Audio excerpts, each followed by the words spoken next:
Il test è risultato assolutamente negativo, non vi è nessuna tipologia di pericolo né vi sono state situazioni di diffusione di alcun tipo di virus.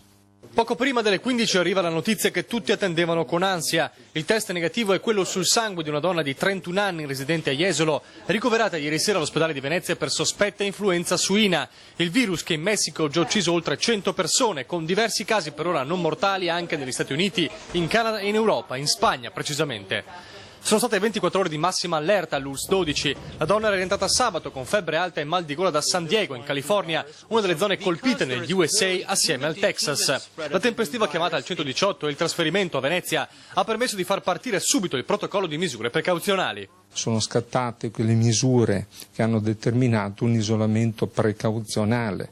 Le condizioni della donna sono buone e non si trova in pericolo di vita. Il campione di sangue è stato inviato al reparto di virologia dell'ospedale di Padova per un test immediato che ha permesso di escludere il virus AH1N1.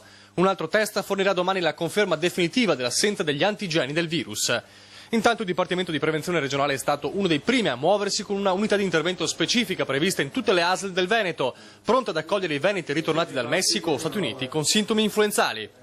I sintomi sono quelli di febbre elevata, caratterizzata quindi da dolori articolari diffusi, da una faringite, ossia da un dolore alla deglutizione e anche dalla comparsa di una modesta diarrea. Le persone che negli ultimi settimane o 10 giorni sono state in Messico o negli Stati Uniti e hanno questi sintomi, è opportuno che si rechino per verificare la situazione. La parola d'ordine è niente allarmismi, anche di carattere alimentare. Non c'è nessun rapporto con le carni, è una malattia che si trasmette da uomo a uomo come l'influenza.